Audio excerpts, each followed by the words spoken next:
Buongiorno, benvenuti allo spazio I Barbari della Martesana. Oggi in studio con voi, come consuetudine, Alessandro Branduardi, detto Brandu, il terrore del Partito Democratico nel sud di Milano. Sì, ci crediamo. Dai, udite, un grande camperista, Andrea Villa, un camperista ma senza campera, ci picchia. Ciao a tutti, buona Padania, ciao. Allora Andrea, ma da quando è che mi diventi camperista dunque? Ma io sono diventato camperista, lo diventerò nelle prossime ore perché ieri sera ho scoperto una cosa che è davvero dell'abominevole. Dopo essere stato tempestato di segnalazioni da una marea davvero di cittadini desiani, ho scoperto che da ieri pomeriggio, quindi ormai già quasi 24 ore che sono lì, ci sono parcheggiati nella zona antistante il cimitero nuovo qualcosa come una quindicina, una ventina di camper. Beh, ma l'amministrazione di Desio avrà provveduto, immagino, no? L'amministrazione comunale di Desio ha provveduto questa mattina, credo, a fare un sopralluogo con il risultato di aver spostato i camper, cioè di aver spostato metà dei camper nell'area dietro il Paladesio. Quindi adesso ce ne sono 6 o 7 da una parte, 6 o 7 dall'altra. Il prato davanti al cimitero è diventato una schifezza, erba rovinata, sporcizie gioca a pallone, i bambini che sguazzano nella piscina, tutto in allegra libertà. Poi però se tu parcheggi la macchina in doppia fila 5 minuti per prendere il pane, prendi la multa, giustamente, perché in doppia fila non si lascia, però a te la multa sono lì pronti a dartela subito. Tac. Perché l'amministrazione si vede che dà certi input. Però invece poi arrivano zingari, nomadi, camper, di tutto di più e non si capisce bene. Comunque noi siamo sul pezzo, la Lega Nord di Desio è sul pezzo e stiamo dando battaglia. Stasera il Consiglio Comunale ci faremo sentire. Però ti manca il camper, porca paletta. Questo è un piccolo dettaglio. Vabbè, senti, io ho una quadriglia di cavalli e un cocchio, se ti può interessare. Va bene, vada per il cocchio, dai. Va bene. Allora, io però mi metto a cassetta, a me piace guidare. Però se arrivo col cocchio, a questo punto mi serve il costume da principe. Sì. E la corona. E chi ti fa la principessa? E chi fa la principessa? Principessa ce l'abbiamo qua. Ah, e chi è? La principessa è la Martina Emisfero. Ciao, buongiorno a tutti i radioascoltatori. E allora Marti, come mai da queste parti? Col buon vento. Niente, sono venuta a trovarvi in trasmissione. Come mai? Ma tu sei già nei paraggi, vero? Sì, ero già nei paraggi perché da qualche giorno che sono qui a dare una mano al comitato referendario per smazzare tutta la documentazione che le sezioni, le segreterie provinciali, le segreterie nazionali e i comuni d'Italia stanno rimandando al comitato affinché poi si possa portare tutto in Cassazione. Certo, perché poi peraltro la raccolta firme, se non mi sbaglio, non è ancora terminata del tutto, giusto? Nei comuni si può ancora firmare fino all'11 di luglio il referendum riguardo la richiesta di reintroduzione del reato di immigrazione clandestina. Perfetto. Mentre invece per quanto riguarda il sostegno agli altri 5 referendum, quelli un po' più vecchiotti di data, sarà possibile firmare questo fine settimana nei capoluoghi di provincia più grandi e più importanti del nord. Quindi ancora gazebo della Lega Nord nelle principali piazze della Padania, a sostegno dei 5 referendum abrogativi che oramai da tempo stiamo portando nei gazebo. E per avere informazioni rispetto a dove e a quando verranno effettuati questi gazebo il fine settimana, si può consultare il sito www.vieniafermare.org per avere le indicazioni necessarie, oppure si può contattare per avere dettagli o informazioni il numero 0266 234 234. Ricordiamo, Ale, che sono 6 i referendum che si potranno firmare ai gazebo, perché uno è quello sul reato di immigrazione clandestina, che può essere anche firmato nei comuni, mentre invece per gli altri 5 solo nei gazebo Lega Nord. Esatto, appunto come dicevi tu, 5 sono quelli un po' più vecchiotti, quelli un po' più datati, mentre l'altro quello per la reintroduzione del reato di immigrazione clandestina, insomma anche un po' per far cessare definitivamente questa operazione chiamata Mare Nostrum, che oramai dura da parecchio tempo e che ci costa ben 300.000 euro al giorno. Ecco, il fatto di reintrodurre il reato di immigrazione clandestina è anche poi un fatto di parificarsi ad altri stati europei che già hanno questo tipo di legge e che invece noi abbiamo avuto la malaugurata idea di cancellare, o meglio, più che noi, il governo del nostro carissimo e amatissimo Presidente del Consiglio Renzi. Però posso dire che Sì. avendo prestato servizio al numero del centralino 0266234234, il referendum riguardo alla reintroduzione del reato di immigrazione clandestina, insieme a quello della Fornero, è uno dei più sentiti non solo Certo. dagli abitanti delle zone del nord Italia, ma anche dagli abitanti del sud. Quindi potrebbe essere, Ale, che effettivamente, se riusciremo a raccogliere, ma come penso sarà, il numero di firme necessario per indire questo referendum popolare, riusciremo probabilmente ad avere la meglio, quindi si potrà reinserire eventualmente il reato di clandestinità tramite appunto la consultazione referendaria del popolo italiano. Esattamente, quindi ricordiamolo ancora una volta, il numero amico per avere informazioni, per sapere dove recarsi, dove poter firmare nelle varie piazze d'Italia, è lo 0266 234 234, ma chiedo all'ottimo Villa se abbiamo qualche SMS. Allora, io prima, se abbiamo qualche Da SMS leggere. che è arrivato ancora nel corso delle trasmissioni precedenti alla nostra, perché non abbiamo ancora dato il numero. Ricordiamo giusto. che le linee sono aperte. Se qualche ascoltatore avesse voglia di chiamarci e parlare con noi, può comporre il numero 0266203529. Per chi invece è un po' più timido, oppure ha il braccino corto e non ha voglia di spendere il 2 centesimi per una telefonata, può mandarci un messaggino al numero 346 642 7756. Telefonate perché noi tre abbiamo assolutamente voglia di parlare insieme a voi. Ma leggo anche una notizia che ho preso questa mattina da Facebook, da un nostro senatore. Bomba nel PD al Senato. È scoppiata? È scoppiata. A seguito delle epurazioni subite da Chiti e Mineo per opinioni differenti da quelli di Renzi, 13 senatori si autosospendono dal gruppo PD. Questo è il clima di compressione della libertà di espressione e giudizio su cui stanno costruendo la riforma della Costituzione. Da paura, lo scriveva Stefano Candiani questa mattina in diretta dal Senato. Scusa, ma non ho capito una cosa, Renzi è ancora premier? Ma così dicono. Io questa mattina ho fatto colazione con Renzi alla 7. Mi sembra strano perché io l'ho sempre reputato una persona di parola, assolutamente fedele alle dichiarazioni che rilascia. Mi ricordo che lui qualche tempo fa aveva detto che se entro il 10 di giugno non avesse portato a termine la riforma del Senato si sarebbe dimesso. In quello è il 12. Poi è il 12. Che bestia. O magari ho capito male io, non lo so. Ma lui ha specificato l'anno? Sentiamo se il nostro radioascoltatore ha capito meglio. Pronto? Sì, salve. Buongiorno. Un'osservazione, stavate parlando di nomadi. Al mio paese, quando governava la Lega, come arrivava una carovana, li spediva. È passato al comune, è passato alla sinistra, adesso stanziano ma mesi e mesi e mesi e avanti così. Ecco, un'osservazione, volevo dirvi che diversità da un sindaco all'altro. Già. Li amano così tanto, vabbè. Grazie signora, grazie.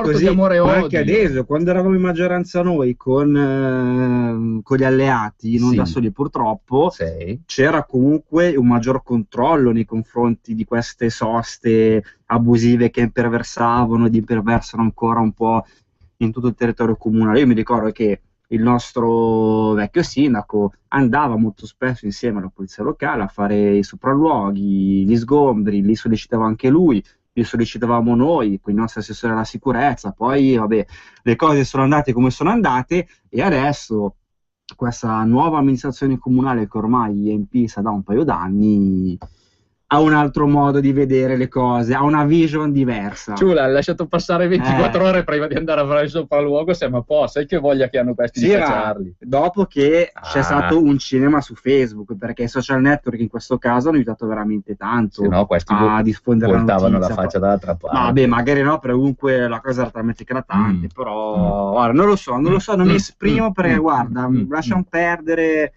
non mi va. Già ieri, ad esempio, nel comune di Milano, cioè la grande Milano, non con tutto il rispetto la piccola Desio, la grande Milano, numericamente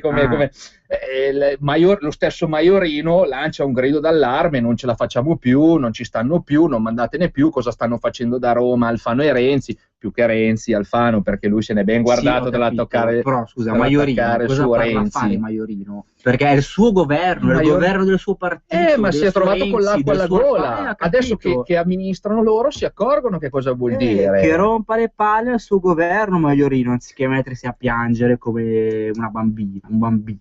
Allora cosa dobbiamo fare? Ma a proposito di amministrazione, a questo punto, visto che c'è qua la Martina, ne approfitterei e lancerei il tema principe della giornata di oggi. Ma nel frattempo saluto Roberto Colombo, che è dall'altra parte del vetro, il nostro grande regista. Ciao. Il tema di oggi è elezioni amministrative 2014. Per uno che perde c'è uno che vince. E tu mi dirai: Martina, che bella scoperta che te fai, né? Sì. Ma oggi appunto avevamo intenzione di come settimana conclusiva post ballottaggi eccetera eccetera, di sentire qualche nostro militante per capire, per vedere come erano andate un po' le cose, e visto che questo qui è lo spazio dei barbari della Martesana, abbiamo pensato di fare due martesanini e due extra provincia. Allora, appunto, il primo collegamento lo facciamo in diretta qui in studio con noi. Appunto c'è Martina Emisfero da Melzo, che appunto Melzo 18, io mi sono iscritto, ho fatto anche i compiti a casa, 18.400 abitanti, gli elettori sono 14.000, Martina ha 28 anni, è in Lega da 14, da una vita. È consigliere comunale di opposizione uscente, riconfermata in questa tornata, è anche membro del direttivo nazionale dell'MGP Lombardia. Buongiorno Martina Emisfero. Buongiorno Alessandro Branduardi. La presentazione scritta sul foglio non va bene nel caso in cui l'ospite si sia materializzato proprio in studio. Ma non importa, perché se dopo io perdo via i miei punti di riferimento, qua la trasmissione va a carte 48.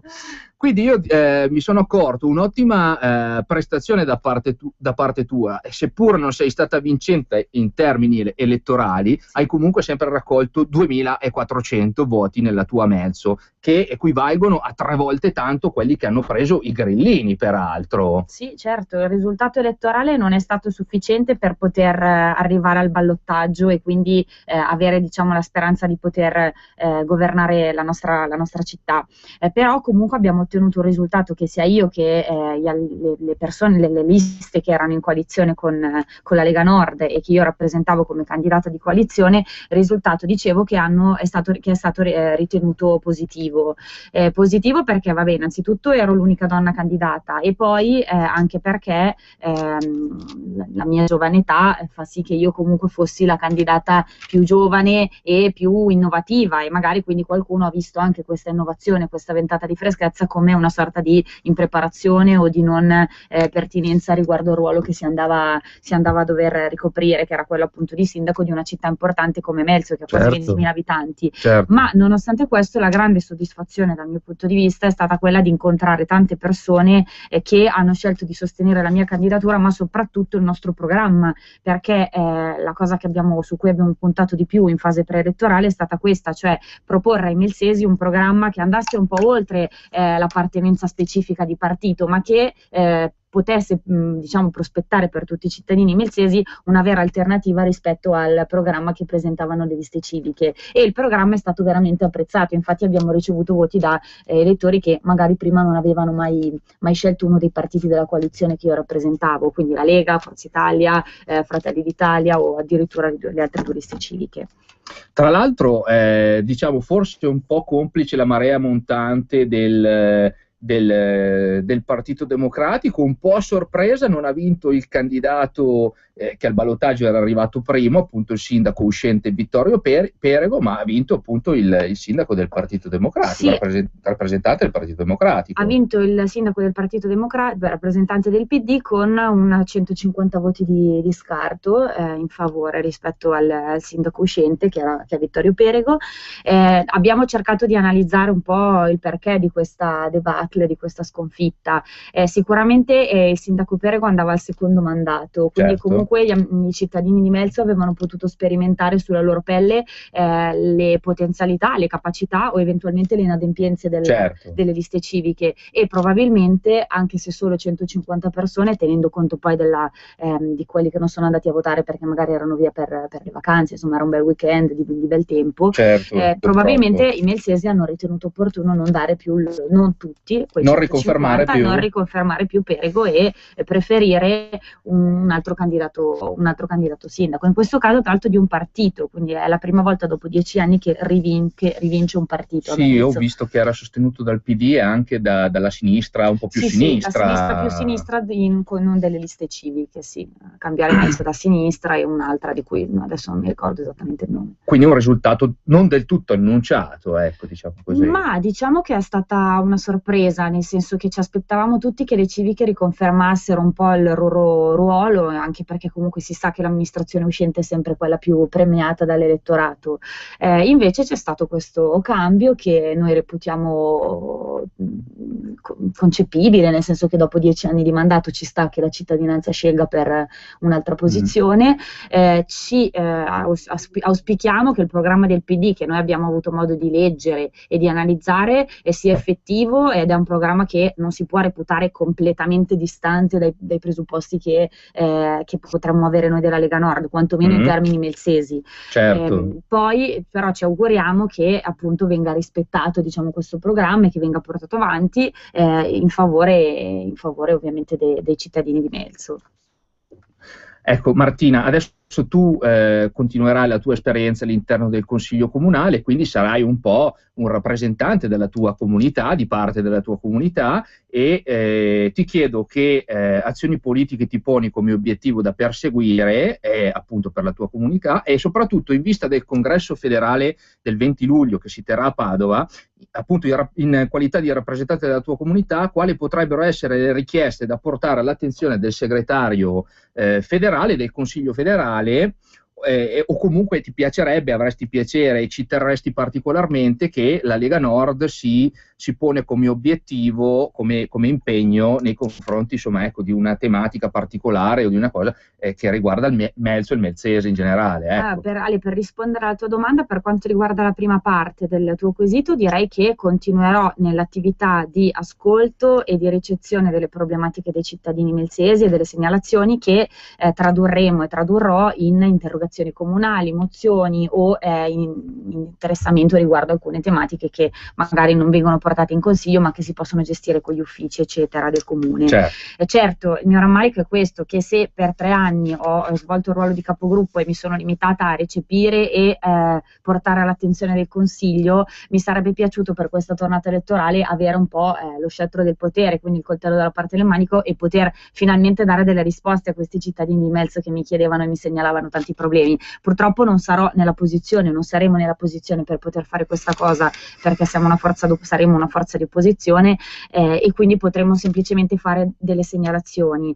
Abbiamo dei punti c'erano dei punti del nostro programma, ci sono tuttora, che siamo sicuri che anche questa amministrazione, l'amministrazione PD, potrà condividere, e quindi sicuramente non faremo una opposizione demagogica, ma cercheremo comunque di avere delle posizioni veramente che vanno nell'ottica del benessere e della tutela dei cittadini di Melzo. Ad esempio, un punto su tutti, il rifacimento dell'illuminazione pubblica. Nel momento in cui si scegliesse una strada da percorrere non ci sarà un ostruzionismo, un'opposizione da parte nostra, perché è uno dei punti su cui anche noi veramente vogliamo che venga realizzato qualcosa di concreto. Certo. Per quanto riguarda il congresso, il nostro territorio di Melzo e dei comuni limitrofi sarà interessato a breve dall'apertura e inaugurazione della TEM, che è la nuova arteria che collegherà la A1 di Bologna con la A4, la Milano-Venezia. Certo.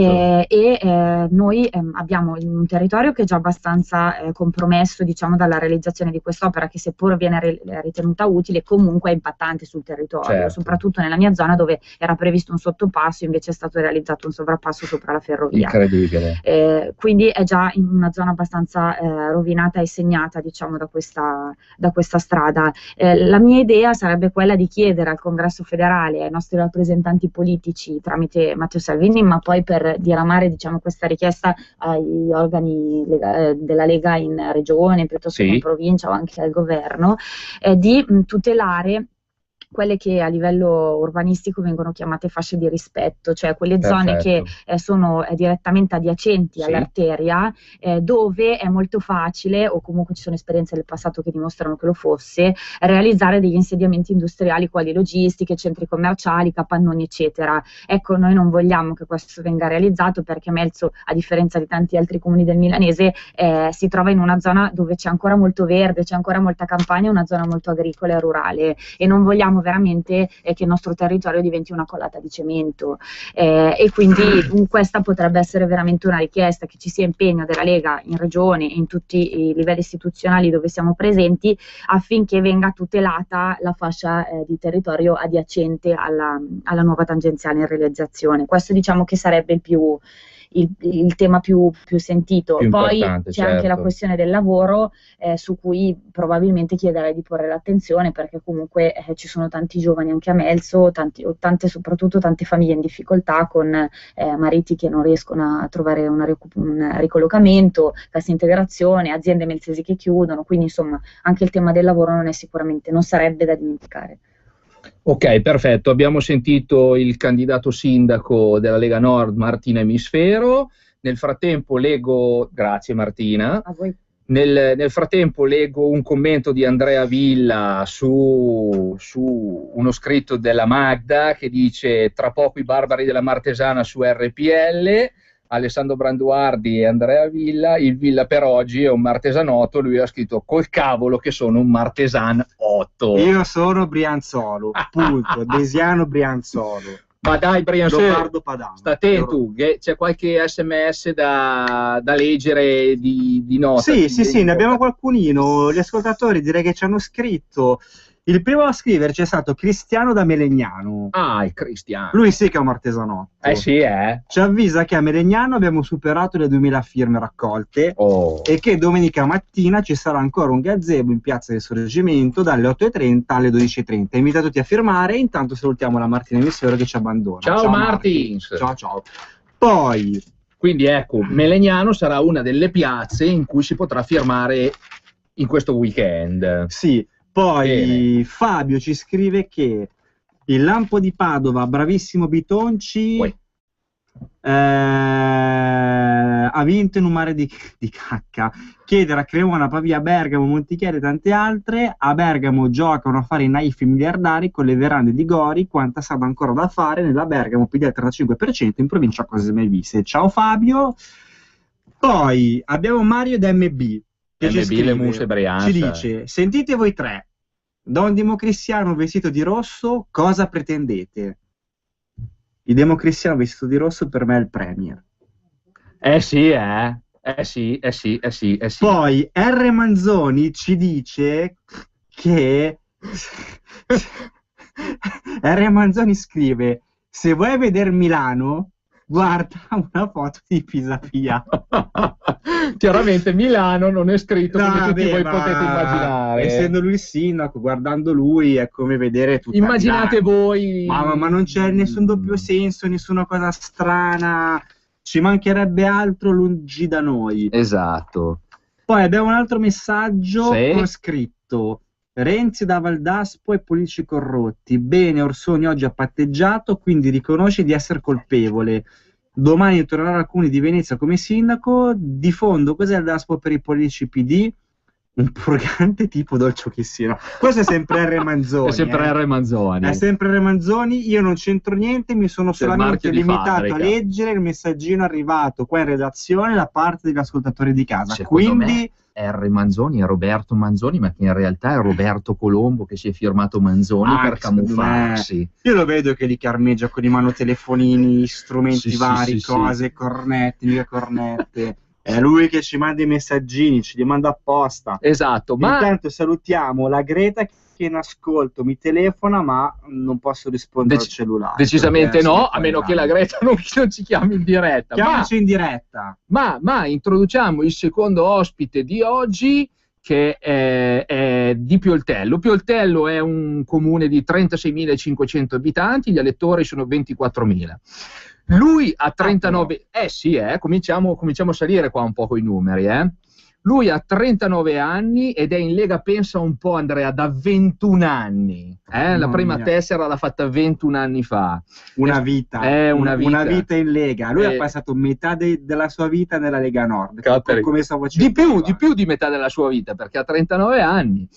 È stato membro del direttivo provinciale della Martesana, responsabile degli enti locali, segretario cittadino di Pioltello più e più volte, due legislature da consigliere comunale d'opposizione e un quinquennio da assessore provinciale a Milano. Un buongiorno al nostro ospite Luca Agnelli.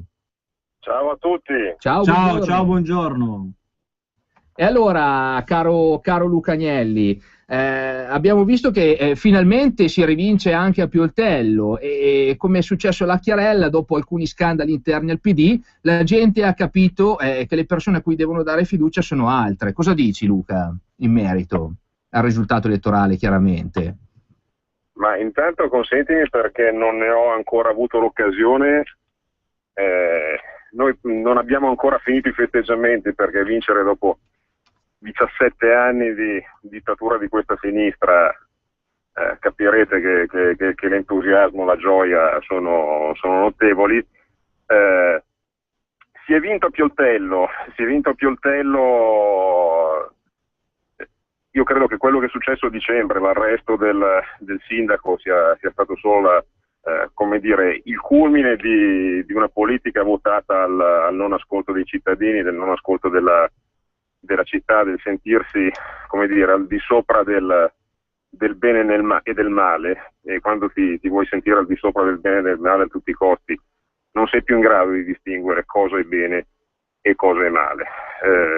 Sicuramente quell'evento di dicembre che ha portato Antonello Concas a essere, come dire, arrestato, ha segnato la città, ha mortificato la città, ha sicuramente segnato il risultato elettorale, ma io credo che la gente di Pioltello l'abbia percepito come un sintomo di qualcosa di più grande. La gente ha detto basta ai sistemi di potere, la gente ha detto basta alle clientele, la gente ha detto basta in generale alle forme di malgoverno e di malaffare che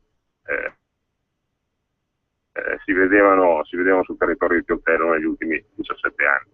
Certo. E ha premiato un progetto, ha premiato una donna, Cristina Carrer, che è il nuovo sindaco, una donna che non ha tessere di partiti o di movimenti politici, una faccia pulita, una faccia fresca, e adesso buon lavoro a Cristina e buon lavoro a tutta la sua squadra. Ecco, quindi dicevi giustamente tu, una donna per Pioltello. Noi siamo entrati in consiglio comunale con una pattuglia appunto di tre eletti, se non sbaglio. Uno di questi sei proprio tu.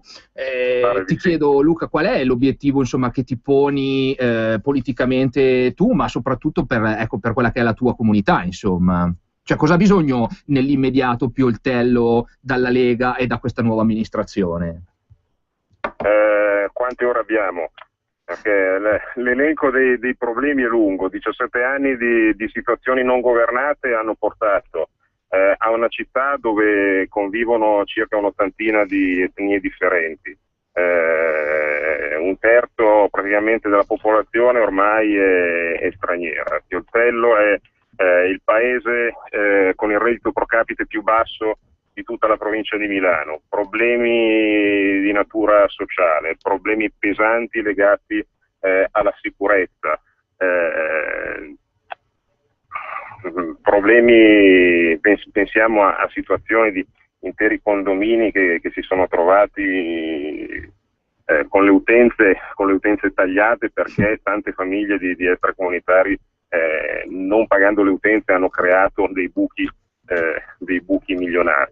Ci sono situazioni pesanti che devono essere affrontate, dobbiamo rimediare a 17 anni di non governo della città. Per quanto ci riguarda, vogliamo portare avanti una battaglia forte sulla tutela dell'ambiente e del territorio. A Pioltello è presente un polmone verde di 450 ettari, che è il parco delle Cascine. Mhm. Su quel parco la sinistra ha voluto, nell'ultimo piano di governo del territorio, introdurre un ambito di trasformazione molto pesante, un quartiere residenziale che sorgerà in pieno parco agricolo. Noi ci siamo posti l'obiettivo assolutamente ambizioso e coraggioso di ricondurre tutto quel territorio ad agricolo, a reintrodurre la produzione agricola, a reintrodurre un'agricoltura vera che dia produttività, che dia reddito, e cancellare i diritti edificatori che sono stati, come dire, concessi a dei palazzinari campani. Ah, ecco, quindi come ultima domanda l'ho fatta a Martina e giustamente la faccio anche a te.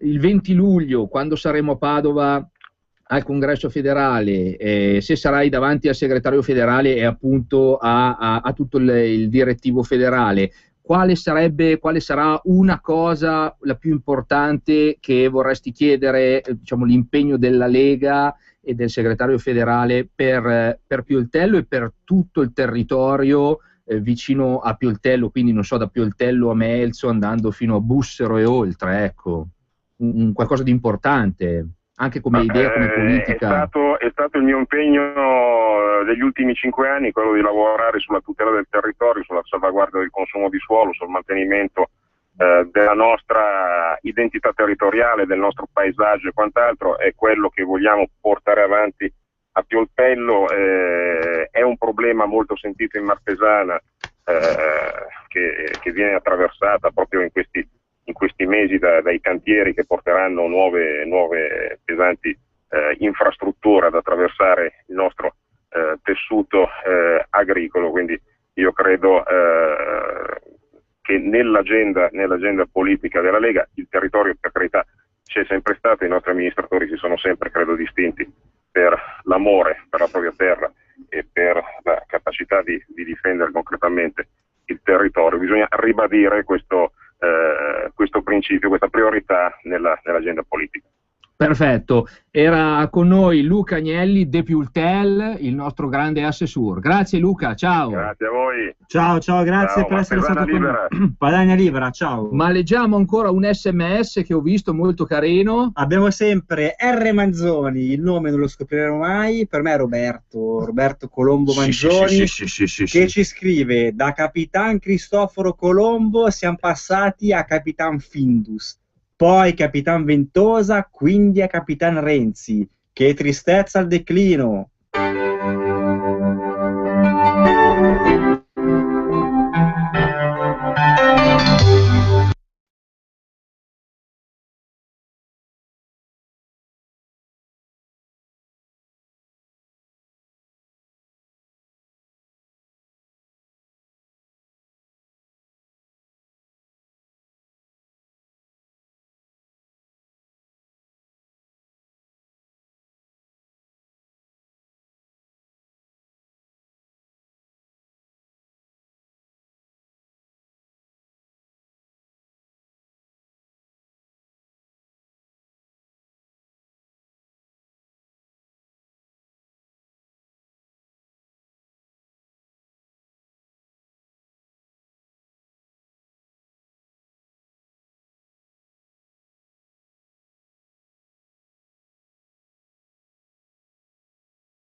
provincia, abbiamo appena sentito Luca Agnelli da Pioltello, ma adesso ci spostiamo fuori provincia. Dove andiamo? Dove andiamo? Dove? Andiamo qua, andiamo. Non portarmi troppo lontano, no, perché oggi fa caldo. Ma va, fammi un buconetto di strada, dai. A Pavia? Andiamo a Pavia. Andiamo a Pavia. Quanti abitanti ha Pavia? 71.000, 58.000 elettori. Lui ha... le so tutte. Porca miseria, sei troppo preparato, eh. Lui ha 27 anni ed è in Lega da un sacco di anni anche lui, un'esperienza amministrativa alle spalle, prima come consigliere comunale di maggioranza e poi in seguito all'elezione da senatore di Gianmarco Centinaio eredita le sue deleghe e diventa assessore e vice sindaco a Pavia. È coordinatore federale dell'MGP e vice segretario federale della Lega Nord. Il nostro buongiorno va a Matteo Bognaschi. Buongiorno! Buongiorno a voi. Benvenuto Matteo. Ciao allora, Matteo. Com'è Pavia? Fa caldo anche lì? Fa molto caldo. Noi poi siamo insomma a sud della Lombardia, per cui insomma da noi ci sono sempre un po' di gradi in più. Beh, ma guardiamola dal lato positivo, siete a nord dell'Emilia Romagna. È vero, siamo a nord del Po comunque, quindi... Bene. E allora niente Matteo, giustamente come stavamo dicendo prima con chi ti ha preceduto, commentiamo insomma un momentino i risultati elettorali di questa ultima tornata. Abbiamo visto che tu con la tua lista e quindi con il tuo candidato sindaco siete riusciti diciamo, a raggranellare un buon risultato al primo turno, infatti eravate in testa, ma porca miseria, brutta sorpresa. Al secondo turno, al ballottaggio, meno del 50% degli elettori pavesi si recano alle urne e arriva il colpaccio del De Paoli, è vero o non è vero? Sì, è esattamente così. A Pavia sembra esserci un po' questa maledizione dei ballottaggi quando partiamo molto in vantaggio. Già nel 2011 le provinciali le avevamo perse con 11 punti di vantaggio al primo turno. Questa volta sulle comunali Pavia avevamo 10 punti abbondanti e niente, domenica sera, già subito dall'inizio dei primi seggi, dello spoglio dei primi seggi, insomma il distacco è sempre rimasto su 53 a 46, 47 e alla fine sono mancati 3.500 voti dal primo turno che abbiamo perso noi. De Paoli ne ha guadagnati quasi 2.000 e il risultato finale è stato di 2.000 voti, ha vinto 15.000, 17.000 ha vinto De Paoli. Il paradosso è che Cattaneo al primo turno ha preso più voti che De Paoli al secondo, quindi sostanzialmente sono mancati dei nostri elettori di centrodestra che, complice un po' le condizioni meteo o vuoi per altri motivi, non si sono recati alle urne. Una sconfitta, devo ammettere, insomma, non preventivata, nel senso non inaspettata, nell'aria, ma insomma dobbiamo ripartire, insomma, e già oggi eravamo davanti alla prefettura a raccogliere le firme per il referendum, insomma, visto che non ci si ferma mai. Bene, ecco, mi hai preceduto, infatti io me l'ero messo come appunto che Cattaneo al primo turno ne aveva prese 18.350, mentre De Paoli al secondo turno ne prende solo per modo di dire 17.000. Ecco, e poi un'altra cosa importante, leggo sulla provincia pavese di qualche giorno fa, che poi non è nient'altro che martedì, il giorno dopo, il giorno che ha seguito i ballottaggi, appunto, lo spoglio dei ballottaggi. Qui il giornalista titola così: Massimo De Paoli è stato scelto come sindaco da 17.000 pavesi, meno di 1 su 3 degli aventi diritto al voto gli hanno dato il consenso. Ecco, allora un po' la domanda che volevo farti appunto è questa: se De Paoli è stato eletto da meno di 1 su 3, secondo te che cosa si prospetta per la sua amministrazione? Cioè, secondo te sarà facile per lui, o i pavesi come l'accoglieranno secondo te, o se sai già di qualcuno che ha fatto? È una bella domanda. In realtà adesso stiamo aspettando questi giorni, vediamo come formerà la giunta. C'è da dire che di fatto è un monocolore PD, perché su 20 consiglieri di maggioranza 18 sono del PD e due di una lista civica, ma sono sempre sì, per cui di fatto monocolore PD. Adesso vedremo un po' nella scelta degli assessori quali scelte farà. Ha già detto che lui decide da solo perché è stata una sua vittoria, e anche su questo devo dire che probabilmente in casa PD non era preventivata la vittoria di Pavia, e sostanzialmente questo è vero, che è stata una vittoria come dire sua, senza grossi aiuti da fuori, e quindi vediamo insomma se ci sarà già da subito qualche margine di manovra. Sicuramente l'opposizione sarà dura e sarà insomma puntuale. Noi comunque abbiamo amministrato questa città con risultati evidenti sotto tanti punti di vista, a partire dalla cultura del turismo. Speriamo che comunque questi risultati non vengano meno nel futuro, non vengano cancellati. Dopodiché dobbiamo fare una opposizione durissima con i mezzi che abbiamo, anche perché molti di quelli che andranno a governare la città, non parlo di De Paoli ma parlo di probabili assessori, sono gli stessi che amministravano con la Capitelli 10 anni fa, quindi è un ritorno al passato per molti aspetti. Ho capito. Quindi ecco, l'altra domanda che ti volevo fare, appunto, visto che sempre leggendo qui dalle pagine della provincia pavese, vedo che tu sei l'unico rappresentante leghista all'interno del consesso della Mezza Barba. Volevo chiederti, tu che azioni politiche ti poni come obiettivo da perseguire per la tua comunità, e soprattutto in vista del congresso federale del 20 luglio 2014, in qualità appunto di rappresentante di Pavia, quali potrebbero essere richieste da portare all'attenzione del segretario federale e del direttivo federale? Ecco, quale sarebbe la cosa che tu vorresti che la Lega Nord si prendesse particolarmente a cuore, che riguarda la tua Pavia e il pavese in generale? Sì, guarda, io penso un problema di quelli che affligge Pavia, ma che affligge poi un po' tutte le nostre regioni, complice la crisi, è quello della disoccupazione, in particolare la disoccupazione giovanile. Insomma, praticamente un giovane su due è disoccupato. Questo è un problema tanto pavese quanto più generale, quindi è sicuramente uno di quei punti su cui mi piacerebbe che sicuramente la Lega elaborasse delle proposte e ci facesse portavoce nelle varie sedi, a partire sicuramente dai consigli comunali. Sulla città di Pavia ovviamente stiamo a vedere le prime mosse del sindaco. Ripeto, l'opposizione sarà molto dura e lo sfideremo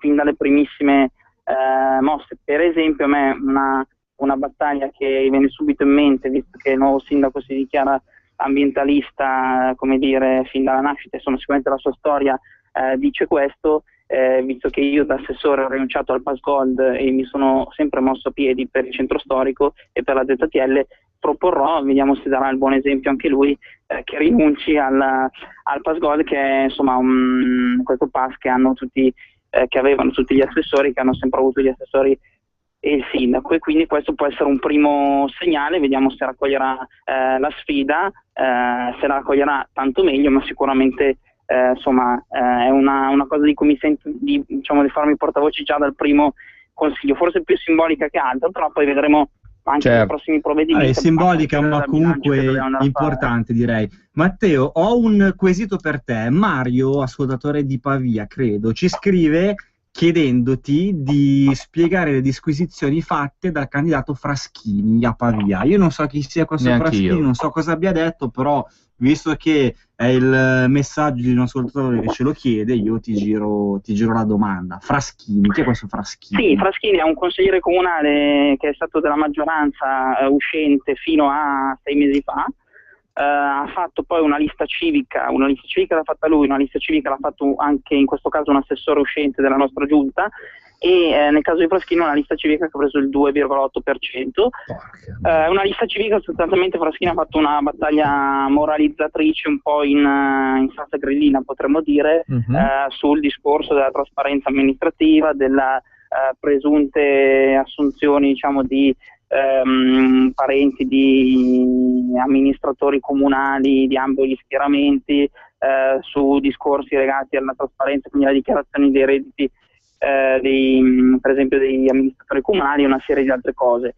Premesso che non su tutte le questioni poteva avere completamente torto, però sicuramente stare 4 anni e mezzo in maggioranza e poi dopo 6 mesi dall'uscita uscire e poi in qualche modo sputare nel piatto dove si è mangiato fino al giorno prima dicendo che nulla andava bene, ecco, io penso che comunque le battaglie che lui ha fatto da fuori, e che sono state sicuramente in parte causa del fatto di essere andati a ballottaggio, poteva sicuramente farle dall'interno con, penso, più incisività.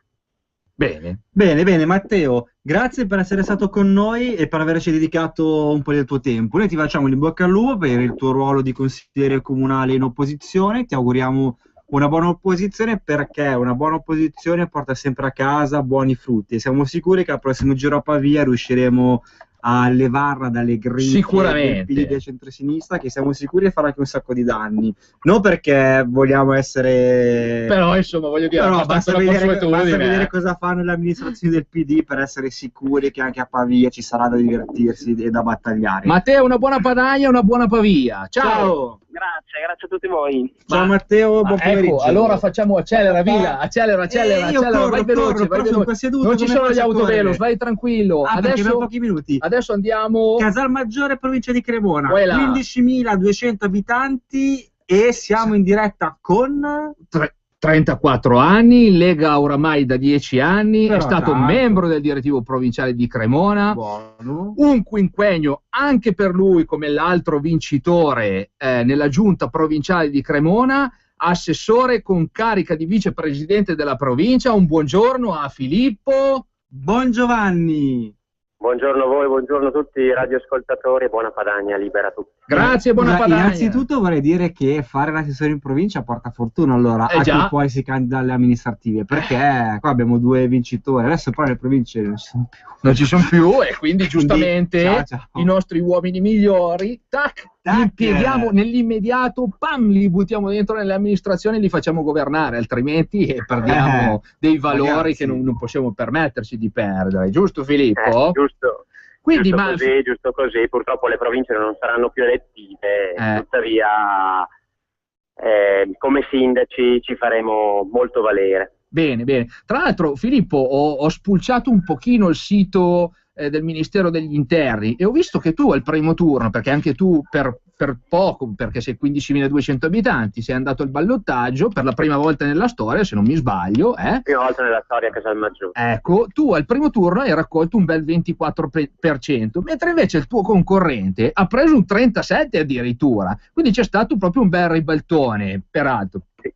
Un bel ribaltone, ma nessun apparentamento. Ecco, bravo, tu non ti sei apparentato con nessuno. Non mi sono apparentato con nessuno, perché fondamentalmente, anche se le 2 liste arrivate terza e quarta avrebbero voluto apparentarsi, ho scelto di no, perché non avrei garantito la governabilità del paese con i miei cittadini. Troppe forze politiche sarebbero entrate e sarebbero stati problemi di governabilità. È stata una scelta sofferta, ma in un certo senso ponderata, e secondo me poi alla fine si è rivelata quella più corretta. Ecco, ma la tua città come ha vissuto la tua elezione, la tua nomina?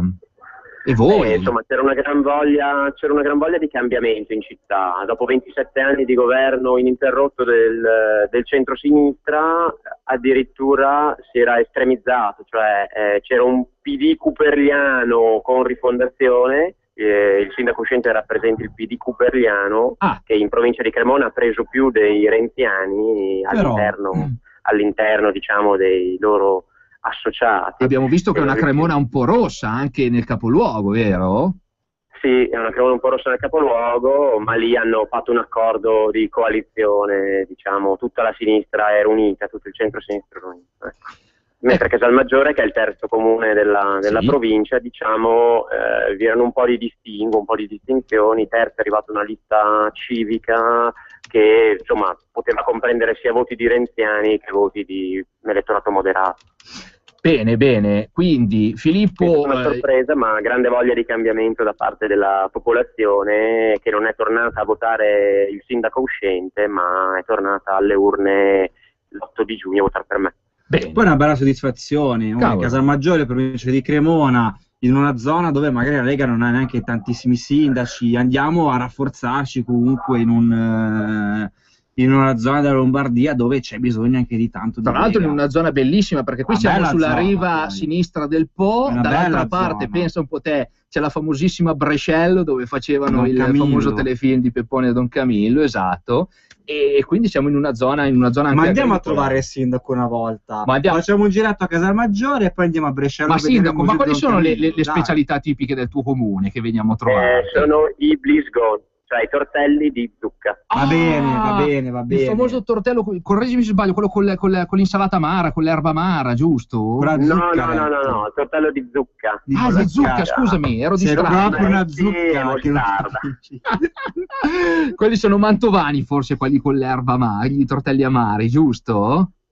No, ma anche a Mantova ci sono i tortelli di zucca, è la specialità della zona.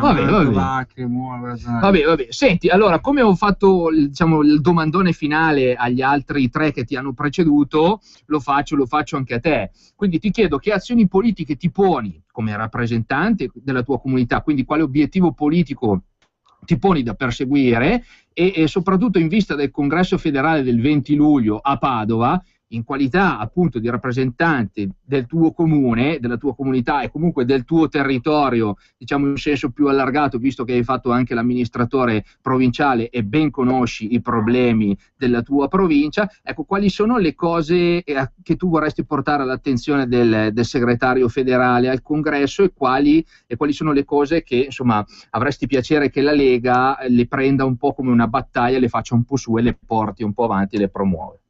Grazie dell'opportunità che mi date. All'interno della mia comunità sicuramente la lotta al degrado, il rilancio dell'economia e una maggior sicurezza per i nostri cittadini.